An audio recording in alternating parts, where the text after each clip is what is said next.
গর্ভগৃহে বা পাশে সেই অন্ধকার কুঠুরিতে নাকি বিষধ সাপের আড়ত। তারাই পাহারা দিচ্ছে জগন্নাথ দেবের মণিমুক্ত হীরে জহরত সহ বিপুল পরিমাণে ধন সম্পদ। 6 বছর আগে 2018 সালের 4 এপ্রিল সেই কুঠুরি পরিদর্শন করতে সাপের ওঝাদেরও সঙ্গে করে নিয়ে যায় হাইকোর্ট নিযুক্ত কমিটি। স্নান করে শুদ্ধ হয়ে কোমরে গামছা মাত্র সম্বল অবস্থায় বাহির ভান্ডার থেকে ভিতর ভান্ডারের দুয়ারে যান। চাবি হারানোর ভান্ডার খোলা যায়নি। জগন্নাথ দেবের মণিমুক্তর দিকে স্থির চোখে চাইলে নাকি লোকে অন্ধ হয়ে যায়।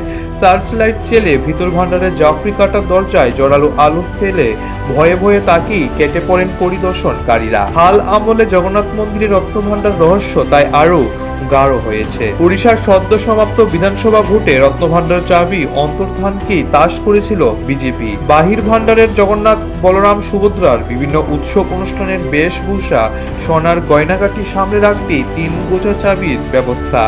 শ্রীমন্দিরের প্রধান সেবায়েত গজপতি রাজা। দেশের আইন বলে 1960 থেকে মন্দিরের স্বত্বাধিকারী উড়িষ্যার প্রশাসন বা জেলা কালেক্টর এবং ঠাকুরের সাজগুজের সেবায়েত ভান্ডার মেকআপের দায়িত্ব। এই 3 আলাদা চাবি থাকে। ভিতর ভান্ডারের অষ্টধাতু চাবিটি থাকার কথা শুধুমাত্র পুরীর কালেক্টরের কাছে। চাবি হারানোর পরে রত্নভান্ডার আর খোলা হয়নি। 1978 সালের 13 মে থেকে 23 জুলাই শেষবার রত্নভান্ডার সম্পদের খাতিয়ান নেওয়া হয়। ওড়িশার সদ্য ক্ষমতাপ্রাপ্ত বিজেপি সরকার নিযুক্ত উচ্চ পর্যায়ের কমিটি 14 জুলাই ভিতর ভান্ডার খুলে দেখার কথা বলেছে। তাতে নতুন করে তোলপাড় চলছে উৎকল ভূমিতে। কারণ 15 জুলাই হলো উল্টো রোদ। এরপরে নানা আচার অনুষ্ঠান শেষে 19 জুলাই নীলাদ্রি বিজে। সেদিনই বিগ্রহত্রয়ীর মন্দিরে ফেরা। এত কিছুর ধক্কির মধ্যে রত্নভান্ডার খুলে সম্পত্তির খাতিয়ান নেওয়াটা কতটা বাস্তবসম্মত তা নিয়ে অনেকেই সন্দেহজনক।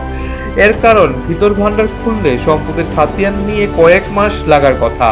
ওড়িশার ইনটেকের সভাপতি তথা ঐতিহ্য রক্ষাকর্মী অনিল ধীর ক্ষুব্ধ।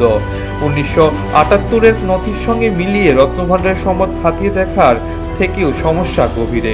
কোনো বিশেষজ্ঞের আশঙ্কা দেওয়ালে ফাটল ক্ষতবিক্ষত রত্নভান্ডারের খুপড়ি না সারালে গর্ভগৃহই ধসে পড়বে। ত্রিমন্দিরের সেবায়েতকুল থেকে প্রশাসকেরা ওকালি বহুল রত্নভান্ডার সারাতে সম্পদের খাতিয়ান নিতে সব মণিমুক্ত ধন সম্পদ কোনো নিরাপদ স্থানে সারাতে হবে। সেটা কোথায়, কিভাবে, কতদিনের জন্য? এত শত প্রশ্নই জগন্নাথ ভক্তদের তাড়া করে চলেছে। Bureau report, Asian Times.